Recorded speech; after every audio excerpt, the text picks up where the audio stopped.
go in that direction, and they claim it's still going to happen. They got shut. If you talk to Atomic, I think they'll say like, "Oh yeah, no, it's." I do take your point, though, is that even though you kind of feel like you might want to try to take it more seriously, there's still this prejudice that simply because it's a game, the more serious you take it, the more people feel like you're being exploited rather than trying to do something mature. Right. Well, it's a slippery slope because it's, because of the first-person perspective, like that makes it a lot more. It can at least make it a lot more personal. At least it seems that way. If you're watching a film or something, it's like you are looking at the characters doing these things from kind of the voyeuristic perspective. Right. Whereas this, like, you are actively doing these things. Yeah. Do you think this will suffer from the fact that Black Ops is only a few weeks away now, and maybe a lot of people have decided to hold out for that? I do think so. Yeah. Even in a year where Call of Duty is potentially questionable just because of everything that's happened around Infinity War and all that development nonsense. Yeah. You've got that, and Halo Reach is already out there. So, kind of the two big guns as far as first-person shooting are concerned. Yeah, the first-person right player base is probably as thinly stretched across all these games as it's ever been. And also, people are still playing Battlefield Bad Company 2. Yeah. So. It's hard to imagine a place for. But at the same time, if Medal of Honor, if this game was great, oh, he got you. Yeah, if this game was a great game, I think it could definitely carve into that stuff. It's just that they didn't pull it off. The game's just not as good as it needs to be. Like decent parts, but they needed great parts to compete with like what the. First-person shooter multiplayer space is always super competitive, and like to your point, Jeff, between Call of Duty and Halo. Do you rank up and get perks and things in this? Yeah, you do. So the first thing I'll get pretty soon here is going to be an extra magazine for my rifle. Okay. And then after that, you get red dot sight. And then after that, they start getting a lot less interesting. And you also level up per class. So I'm only leveling up my rifleman class here. Oh, I see. Okay. So they only have 15 levels per class. They don't have to go, just 50 overall or anything like that. I like the explosions in this game. I think that they're just smoking dirt. Graphically, I think it looks pretty good. It's as good as any of the others out there.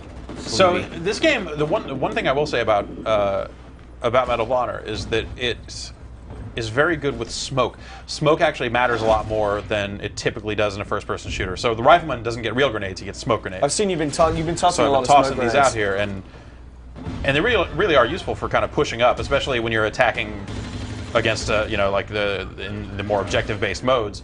You need to press up. You need to get up there, and the smoke grenades are actually really useful for that. Yeah. Wolf. I think you just ranked up. Didn't you? Just wolfed up.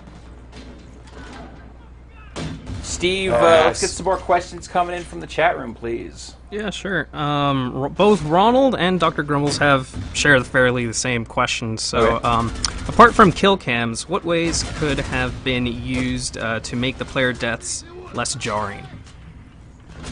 I don't know that player deaths should be less jarring. I think kill cams or like the still frame thing that Team Fortress 2 does are good because they show you what happened. They give you a chance to learn from your mistakes. What's the one that shows you the kill from the point of view of the person who killed you? Is that Modern Warfare that does that? Yeah, those are the kill cams. I always like that because I like to know how I got killed. Just to learn, I want to know how someone got like, oh, that guy was over there and sniped me, or most of the time, kill him. Yeah, secondary. So good. That's good FPS discipline. Wow, so far, actually, Gary's advice has been working. All right. Oh, I forgot to. Strangely, I always remember to do it when someone else is playing, but when I'm the one with the controller, I freak out and I can't get it done. You need another you to be there to tell you, kill that guy. I need a doppelganger shoot that me. guy. Kill, kill, kill. I need to kind of carve my mind up so one person is playing and the other person is telling me how to play. Okay, so I actually need to go here and... Come on, right bumper. What's the victory condition here? At what point do you win? It's 120 kills. This is just team deathmatch. Across the team? Yeah. Okay. I don't know why this is so sluggish here, but the menus are not.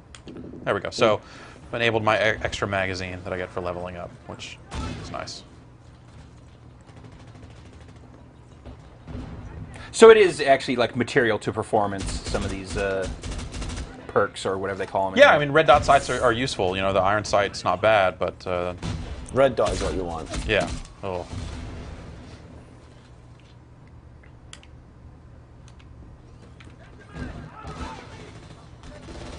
So the rifleman is kind of the most all-aroundy class here. Spec Ops gets real grenades. They don't get a grenade launcher, but they get an RPG. Okay. So in some of the maps that have vehicles, that's a little more useful. And so that tank that's in this map, that's just a burned out tank. That's, okay. No. So there's no drivable vehicles. There are drivable. Oh, there are. Yeah, okay. It's in the combat mission game type, which is the kind of the most battlefieldy of the bunch. Like objective base. Yeah. All that jazz. What kind of vehicles are there? There's a tank, and there's another tank, I think. A tank and another tank. They might in fact be the same tank, just on different maps. All right.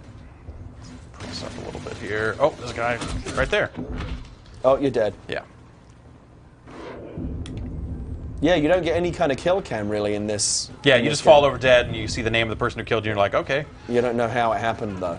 And in some of these larger maps, I mean, you know, when we get up to the rooftops here, there can be guys all the way across the map just sniping, and you just fall over dead, and you're not really sure why. You know, I could be standing here, and then a guy all the way over there could be gunning me down, and you end up with no idea why. The good old-fashioned health bar in first-person games kind of died off, didn't it? It used to be. Yeah, I mean it's you have to run around and pick up a health pack. It's regenerating health. So now you just the new system seems to be just like get out of trouble for a few seconds and your health will come back. I think it makes sense from a gameplay perspective because you end up in that situation where you only have 20 health and you're like, well, now if I run into anyone, I'm pretty much dead. So right. Well, unless you find a health pack or something, or a big bone of ham or roast chicken or something. I used to like games that just had that. I think that makes sense for games like Battlefield. You know, they still had regular health, and in Bad Company 1 at least, I think Bad Company 2 did as well. So because you had medics, you had medics, so you'd have to like heal, drop dudes, health drop packs health packs and stuff. I would like to see that, just like one kind of really old-fashioned incongruous element, like in a game like this, but there's like big roast chickens that you could grab and reconstitute your health. Like it was Monster Hunter. Yeah. To go shoot trash cans so that hamburgers fall out of them. There was just a great old thing from the days of classic video gaming, how food was analogous to health. Yeah. Like grab a big piece of ham or something and you get your health back. Or in Golgo 13, smoking was analogous to and sex. Oh, really? Yeah. My Smoke goodness. to get back health. Because that's how it works after you've been shot. Was this a video game from the 50s or something? No, Japan. Okay. So same difference. Basically, yeah. Japan in the 80s was America in the 50s. So, are we still doing just team death here? We are. Okay. We've changed. This is a different kind of brown. Now we're in a different map, right? Yep. Yeah. Okay. A little more bricks and mortar here. Oh, there was a guy on my left. And there's the type of gun he had.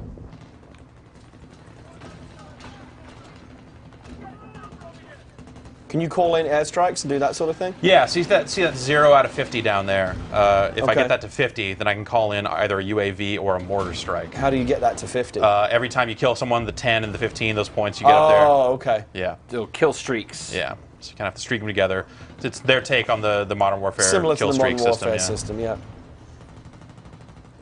Did they ever figure out there was a lot of exploiting going on in Modern Warfare 2, where at some point you could just sit in a corner and just keep nuking people? Or there was a lot of weirdness going on where they constantly have to keep ahead of the player base and all the exploits that they find. I mean, but that kind of always happens whenever you have a game that is hugely popular like that, because you're going to have more people playing that game live than you could ever dream to have trying to test it out. Right. So it's like you can test and test and test, but when 1 million people are suddenly playing your game, someone will always find a way to worm through even the narrowest crack in your game design. I mean, yeah. Well, they just have more time and bodies to kind of punch away at that wall and Jurassic Park style figure out where the dead spot in the fence is so they can push through. Yep. And you just got to stay ahead of them all the time. I mean, I'm sure that they do their due diligence and try and get the stuff as stable and secure as they can, but. What? Oh, you're dead. It's kind of one of the reasons why I've like long believed that no matter how much like copy protection and DRM you try and put on stuff, pirates will always figure a way through that. Nature finds a way. Because pirates have infinite time and wide resources, whereas if you're making a retail product, you work for a company that has finite time, finite resources, and finite people. So. Yeah. Unless you're someone like Blizzard, where you can hire armies of people to constantly be monitoring there you go. the They players. do have infinite time and money. They do. They have infinite amount of money. They can actually do that. They're one of the rare ones. They built an entire building that's nothing but GMs. But it also took them 14 years to come out with the sequel. Had to get to that point, yeah. Or 18, depending on how you want to count the timeline for when they actually put out the last part of StarCraft 2. Sure.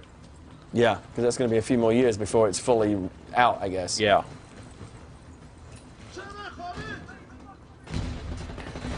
This is a first-person shooter online. I could tell because that dude just blindly lobbed that grenade. Yeah. Like, maybe I'll hit something. Will was telling me there's some weird bugs as well, like people going through doors without them opening and stuff like that. Yeah, there's a lot of scripting issues in the single-player campaign that really drag it down. You wonder on a AAA release like this, coming from a company as big as EA, with all the QA resources they have, stuff like that still How does slips it through the happen? net. I get it on I like wonder, a if smaller game. at some point they just kind of give up and go like, well, it's got to be it's out not by gonna. Christmas. Yeah, we have to hit this ship window. I have to imagine that's exactly the stuff that makes QA people insane, because they see it and they report it and they triple underline it, and then it all gets waved. And they it all gets ultimately waved will and says like, they'll get the blame. No one will remember that it had to be shipped by a certain date. Or, They'll yeah, just like the remember designer's game. like, we don't have time, we don't have the resources, there's nothing we can do about that. And of course, the culture now is also, of course, we can just patch it later. Right, well, especially when it comes to your online stuff, because, okay, your single-player stuff, maybe you have to sew up a little tighter because there's a chance that people will play it offline, but for your online thing, you have to be able to get on the internet. That means that we can push patches to you. So what's the statistic for people, like, for example, on Xbox that we're playing right now? The number of people that are actually online was, when I saw the numbers, it's a smaller percentage than I thought. I imagined that the vast majority of Xbox 360 gamers are online, but in fact, it's fairly like sizable half or portion something. aren't. Yeah. So you can't that's, always. I don't know, like half? That's pretty remarkable. I'm sure people will correct us on the numbers, but it's fewer than I and many other people imagined. Yeah. You'd think like 75-80% of people would be on Xbox Live. They're not. It's fewer than that. So you do have to do what you can to. You have to. You have not to rely too much on being able to patch games after the fact. You have to remember that there's someone out there still on blades. Yeah, it's on the original Xbox dashboard.